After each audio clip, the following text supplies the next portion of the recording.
Yisadeka, he should give us, should support us from Jerusalem, from Zion.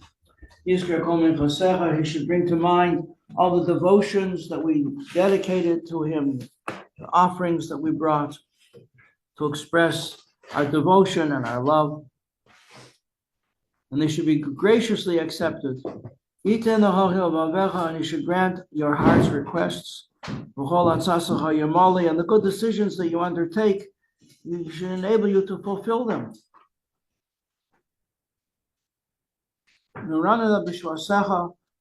Let us sing and rejoice over your salvation.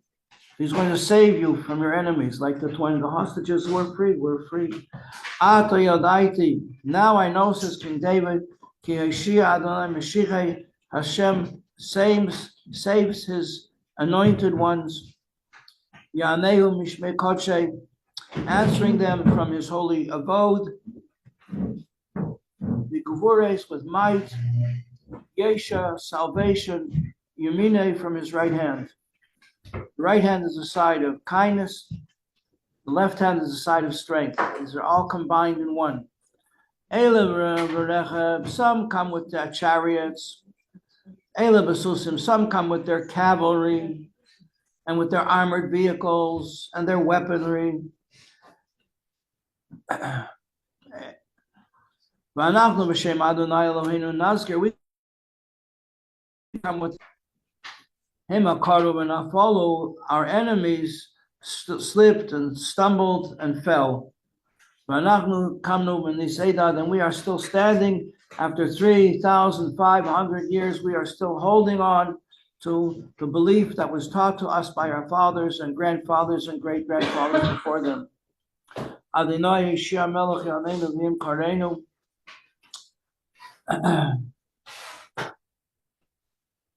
Hashem is our king. He should deliver us on the way and answer us on the day that we call unto him. Chapter 1, Tanya. Now, this is the book of the Beinoni, right? Who is a Beinoni? What is a Beinoni? That's the question. What in the world is a Beinoni? So you might think, well, a righteous person does good things, does mitzvahs, learns Torah, does mitzvahs. A wicked person does not good things. So what's the Beinoni? You might think it first. In other words, we began with this contradiction of the two Mishnayos, two Mishnahs that contradicted each other. One said you should always be careful and think that you're just on the verge of being wicked, and maybe you really are wicked. And even if everybody says that you're not, everybody says you're good, in your own eyes you should remain to be wicked. And we have another Mishnah from the Ethics of the Fathers that says you never should think that you're no good. Never, don't run yourself down. If you do that, you're going to be depressed. And there are two things that they say. There's a saying. I don't know if it's written anywhere, but it's definitely a saying amongst Hasidim that there are two things that are not written. One is that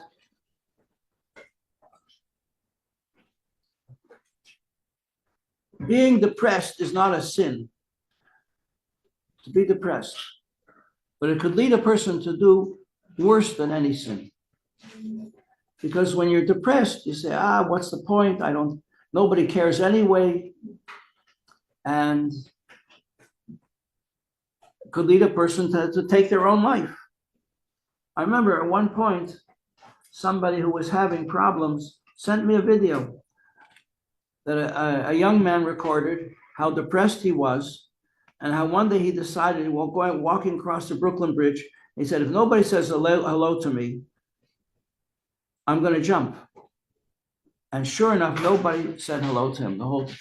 And he went over to the barrier, the fence, and he lifted himself over, jumped over, and he said, as I was in the open air, I realized what a terrible mistake I'd made. But it was too late. And he fell a few hundred feet into the water.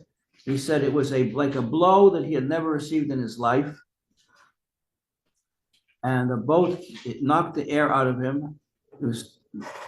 And a boat came over and pulled him out, and they were astonished. They said they were astonished that he was still alive. Usually people don't survive such a blow. And it was like being hit by a 10-ton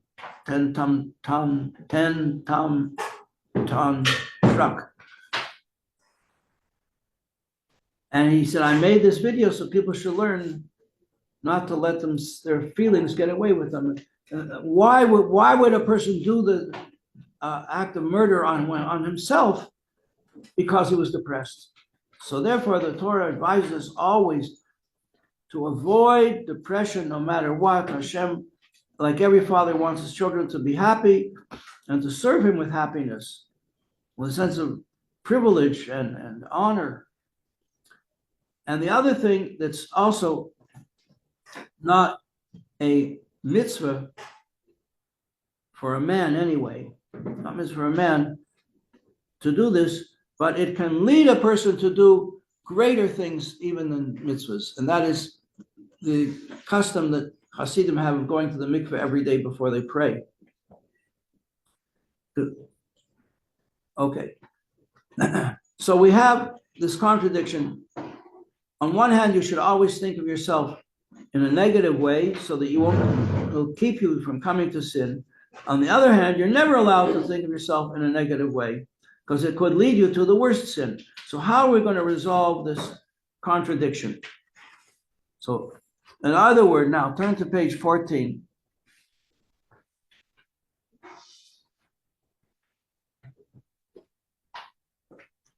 And he defines here, it says on page 34, right? If a person will consider himself wicked, he'll be so depressed that he won't be able to serve God with joy in his heart. And next, third Hebrew lines here. But on the other hand, first Mishnah, you should always think that you are wicked. And if you aren't going to have that attitude, then it could lead you on the bottom of page 34 to irreverence. What is irreverence? You think, doesn't matter. Doesn't matter. I can take liberties. I can do whatever I want. I know a person once, he said, it doesn't matter in my life. I know that God is close with me. And he will, in the words of the Torah, a person will bless himself in his heart. And he will say, it's going to be okay with me. Everything's going to be okay. Everything's okay. This is also okay.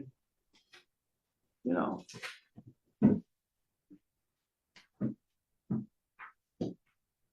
I met a person once very early on when I just started to keep Shabbos in my life. I was still single, a student. And I met a person who was very knowledgeable about Torah, but he didn't keep Shabbos. I asked him, why don't you keep Shabbos? You're so knowledgeable. He says, because I don't believe in it. My father kept everything except for one thing. He used to carry his keys in his pocket on Shabbos when he went to shul. I know that that's forbidden, but my father didn't think it was forbidden.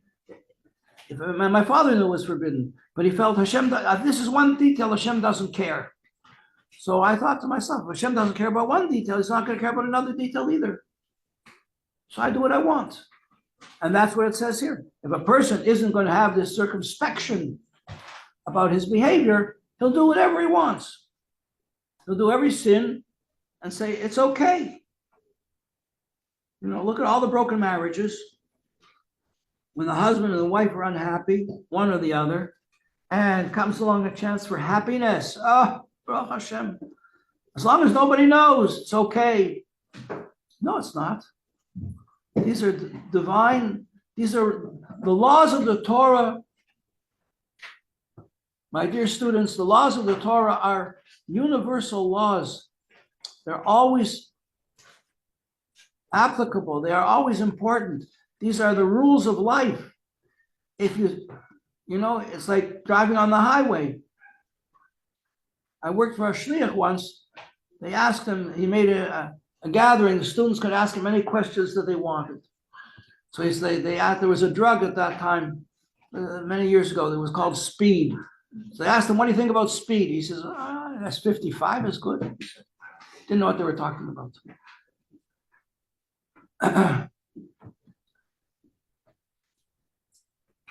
So in the same way, a person might drive down the highway. Obviously, the laws of the road, if you drive 80 or 90 miles an hour down the road, you can be in control for a while until you have an accident. Then it's all over. These laws of the Torah are universal laws. If you want to play games with them, they'll play games with you. The universe will play games with you. Nothing is hefker, nothing is without supervision.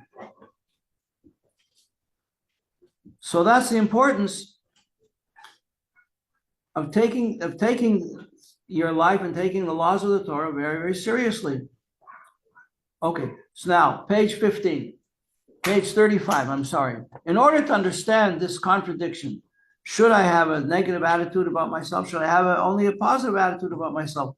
Where do we find the middle ground? So in order to understand this, second lines, what does it say? Kihine, Matzina b'Gemara, we see in the Talmud itself, Hey halakes. What does it mean, Hey halakes? Aleph, Beis, Gimel, Dalet, Hey, 5. Hey is number 5. 5 different categories of people. And now we're going to get into a little bit of Talmudic learning to try and figure out what is the Beinoni. Okay, there are 5 types. Who are they? It says in this is the second bold lines in page 35.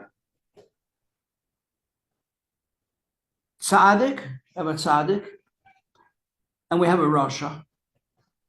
But then in the role of tzaddik and rasha, we have a tzaddik who has a good life and a tzaddik who doesn't have a good life.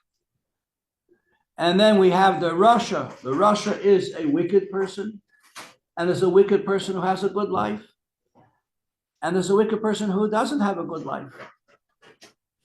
So that's 4.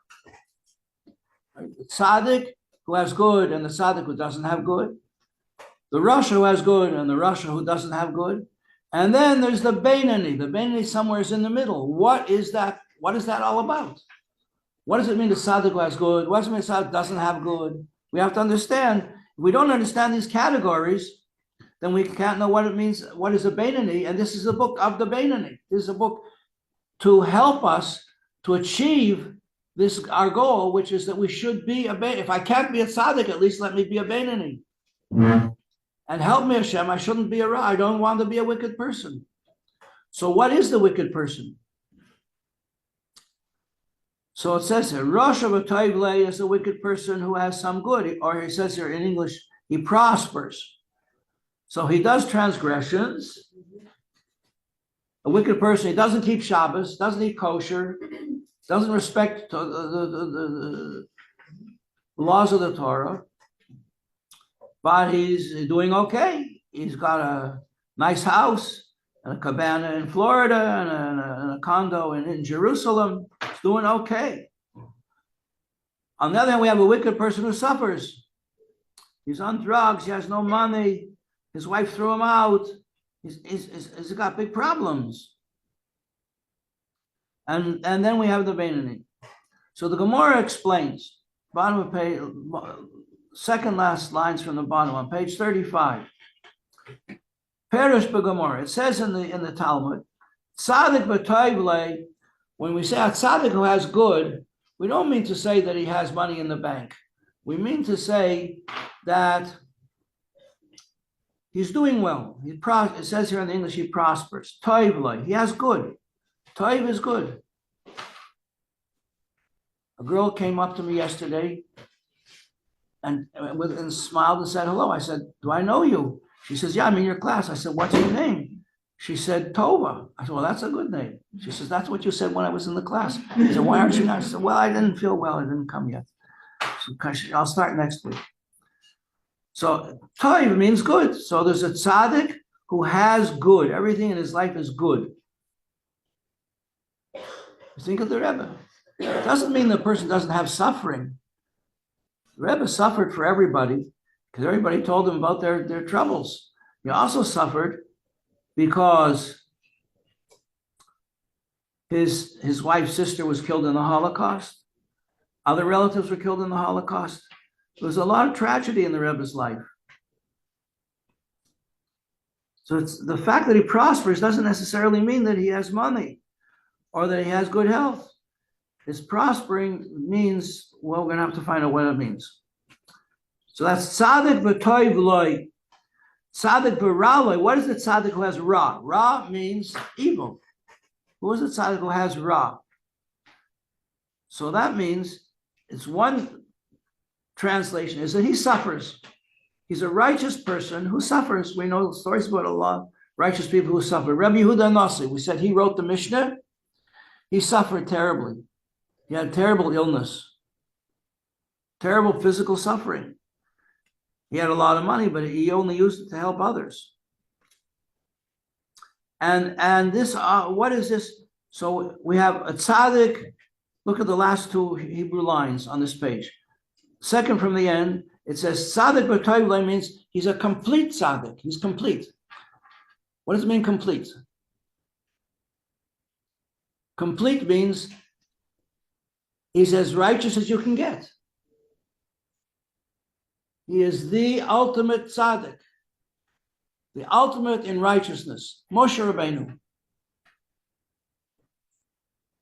The Talmud goes out of its way to try and list transgressions that Moshe Rabbeinu did in his life. What are his transgressions? He struck a rock. Such a terrible thing. I kick a rock all the time. And he was told to speak to the rock. He spoke to the rock. He spoke to the wrong rock. And the people were screaming. Millions of people were screaming, we need water, water, what? What'd you bring us here for? To die in the desert? He couldn't handle it. So it had worked before. Hashem told him to strike the rock earlier. He did, and it worked. So he struck the rock again. Hashem said, that's it. You're not going into the Holy Land. That's it. That's a big avera. So what does it mean, a complete tzaddik? If that's a transgression, who is a complete tzaddik? Who never does any little tiny thing against what Hashem wants? So that's what it says. The tzaddik v'toivlei is the perfect, the complete tzaddik. Wow, well, we're going to have to find out what that is. Now, turn the page, 36. It says in the English here, in Raya Mehemna. What is Raya Mehemna? Raya Mehemna is Aramaic. And Mehemna is from the root of Anima, Be'emuna, Shalema, is Emuna. That's, Mehemna has Emuna, faithful. The faithful believer is the Mami, okay? Raya is the shepherd. So the Raya Mehemna means the faithful shepherd. You ever heard the expression before? Yes. Where? Who when you speak to a person on the street, the subway, if I mentioned to you something about a faithful shepherd, what would come to your mind? Assuming the person is not Jewish, what would they say? They would say the name of the one they worship. He's called the Raya Shepherd, the Raya Mem, the faithful shepherd. But the truth of the matter is, girls, the idea is stolen from Torah. The ultimate Raya Mehemna, the ultimate faithful shepherd. Avraham was a shepherd. Yitzchak was a shepherd. Yaakov was a great breeder of sheep and goats and so on. Became fabulously wealthy. Moshe Rabbeinu was a shepherd. David HaMelech was a shepherd. And it says in the stories about their lives, about them, similar stories about how with great faithfulness they took care of their sheep. And Hashem said, if that's how you take care of your boss's sheep, I need you, someone like you, to take care of my children. And that's how Moshe was chosen, and that's how David HaMelech was chosen to be the leaders of the Jewish people. Moshe Rabbeinu is the ultimate Raya Mehemna. He is the one. The Christians use this image of the shepherd lifting up the sheep and carrying him back to the flock. That's Moshe Rabbeinu. They stole the idea. So there's a book called Raya Mehemna. It's called The Faithful Shepherd. Guess what it's about? It's about Moshe Rabbeinu, the perfect tzaddik. Who wrote it? You have to know this. It's very important. The Alter Rebbe is taking you within a few lines into the class of the greatest tzaddik, Mekubal teacher of Kabbalah in history, and that is Rabbi Shimon Bar Yochai. Rabbi Shimon Bar Yochai, the author of the Zohar, and part of the Zohar is called Raya Mehemna. One of the parts of the Zohar is the Raya Mehemna. So it's said now, the Alter Rebbe takes us to learn from Rabbi Shimon Bar Yochai. This is called Beginner's Tanya. Jump to the head of the class. It is explained there that the tzaddik v'ra loy, the tzaddik who has bad, is a person. No, we're talking now about a righteous person. The righteous person, the tzaddik v'ra loy. So we know what the tzaddik gomor is like Moshe Rabbeinu. The tzaddik v'ra loy, who is a tzaddik who suffers? A tzaddik is a righteous person, right? Tzaddik is a righteous person. How can a righteous person suffer? So you wanted to suggest before, maybe he doesn't have money, maybe he doesn't, he has illnesses, he suffers from all kinds of illnesses. No. In Raya Mehemna, Rabbi Shimon Bar Yochai says the tzaddik v'ra loy is a person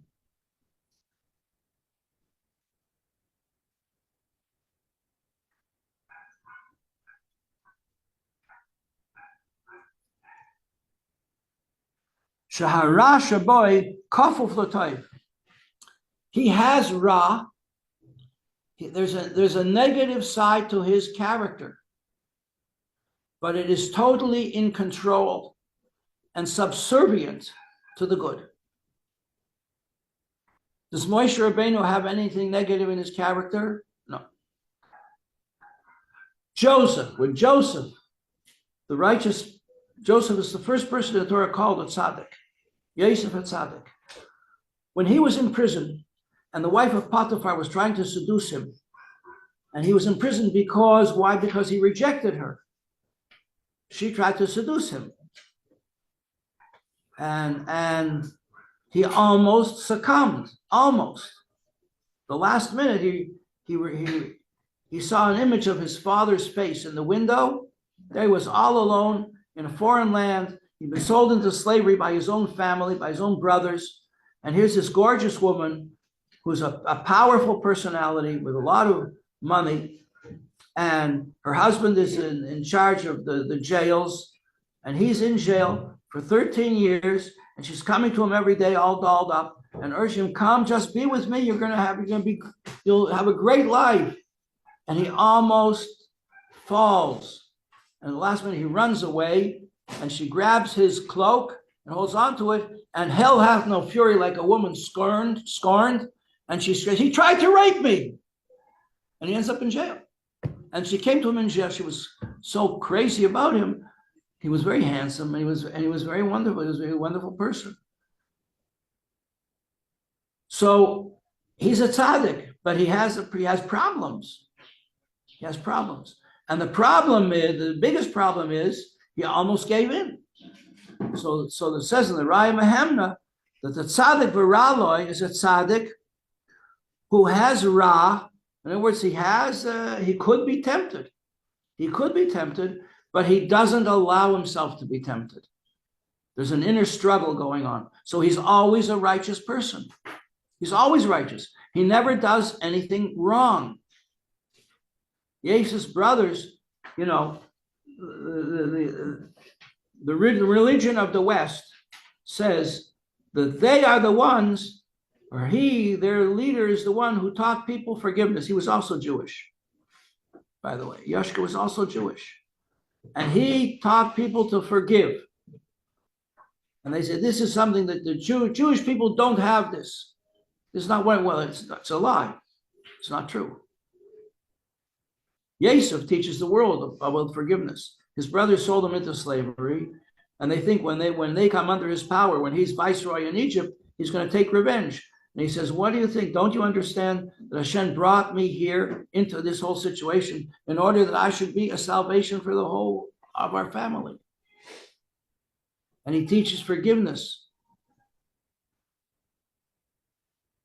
So he remains a tzaddik, but a tzaddik who could have problems in his character that he has to control, says the Raya Mehemna, that's a tzaddik v'ra loy. He's a tzaddik, but he has ra.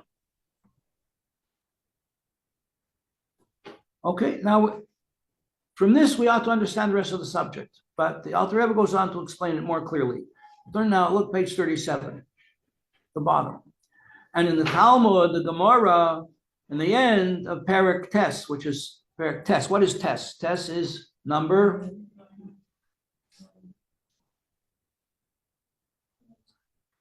9. 9 is the perfect number. You know why 9 is the perfect number? It stands for Torah. It stands for truth. Izzy knows why. Why? No matter what you multiply 9 by, the digits equal 9. So 9 times 9 is 81. 8 plus 1 is 9. 8 and 1 is 9. 9 times 3 is 27. 7 and 2 is 9.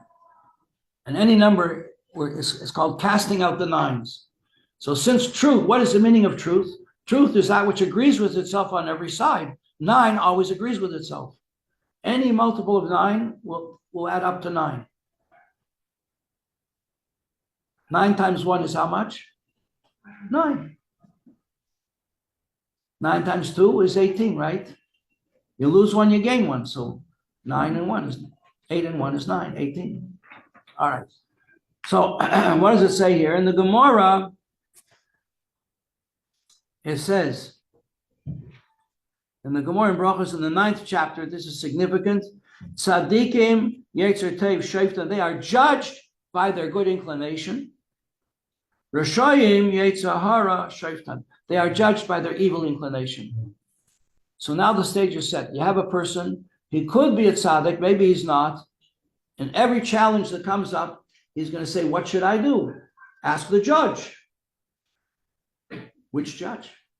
You have a good judge, that's your Yetzer Tov, and you have a not good judge, that's your Yetzer Hara. We always want to listen to the good judge, but the Yetzer Hara, his job is to get you to listen to him. And that makes life interesting. Our classes just went over. Tomorrow, you're going to have a different teacher because my daughter had a daughter and my daughter's daughter had a baby boy, and the bris is tomorrow morning, so I'm not going to be able to be here. A great grandson. In Hebrew, that's a Saba Rabba.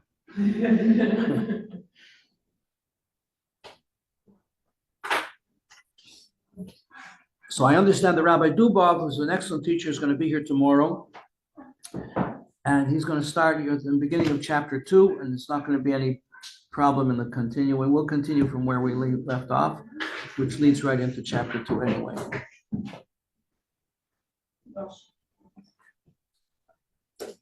So I wish you all Mazel Tov, and it should bring brachas to all of you, and to all of us, and for the whole year. And we should have a lot of success in our learning. And this mitzvah of bringing another Jewish child under the wings of the Shekhinah should be the ultimate mitzvah that tips the scales for good and brings Moshiach. Now, l'chaim.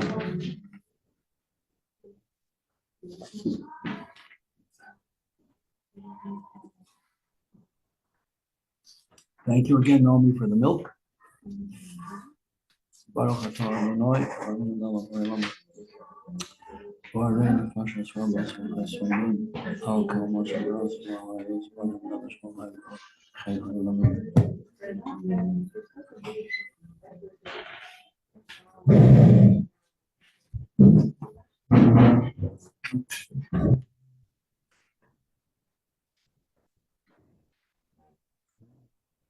all this that we're learning now about the definition of these 5 different categories are so that we understand clearly that the idea of the Beinani, we have righteous people and not righteous people, and the Beinani is in between.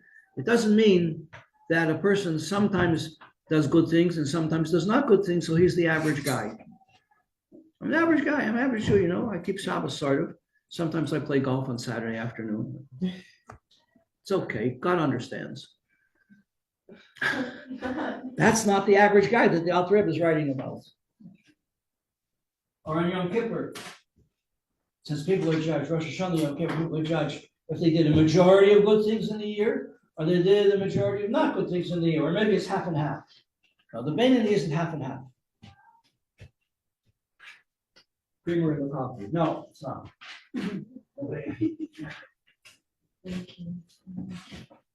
Have a wonderful day, girl. Have a great Shabbos. By the way, a weekly email that I send out, some of you know about it. If you would like to receive it, write your name, your email name and email address on a sheet of paper. Give it to me next week, and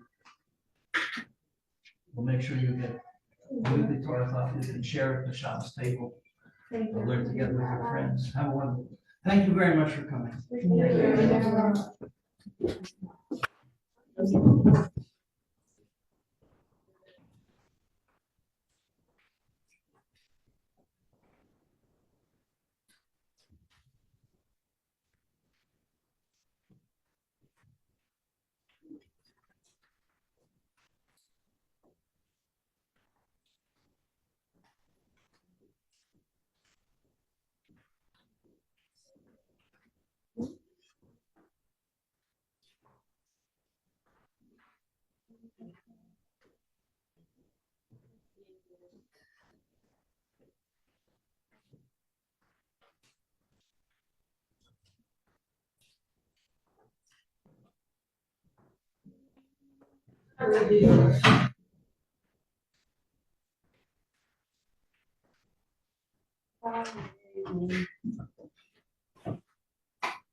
Wait, what? Oh. I was like, what are we waiting for? Easier than it.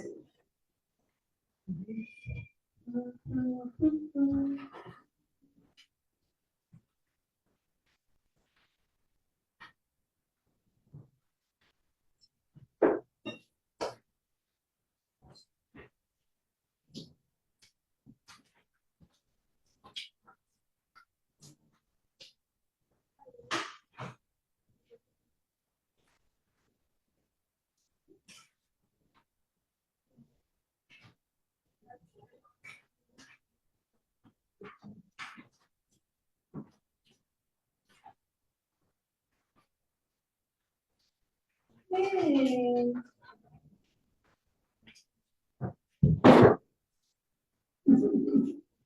I love the skirt. What? No. It's the prettiest.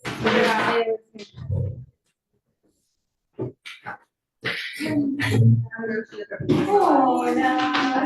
Or this yeah, but it exists. It's on the keychains. Yeah, that's nice. I got mine in New Jersey. Oh, no. Are they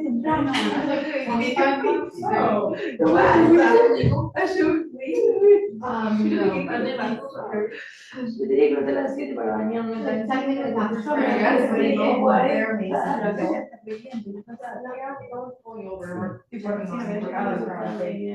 I had to buy something, I would buy better than this. That one sells their business. Ciao. Ciao. Like I said, I bought mine in New Jersey, not New York. I bought mine in New Jersey. You did? Every place sells it. I don't know, when I was buying in New York, I found it in New Jersey. At a Bass Pro Shop. Thank you. That's how she got my presents. Now, when you get they actually coordinate, or that's just his. I think it's just HP.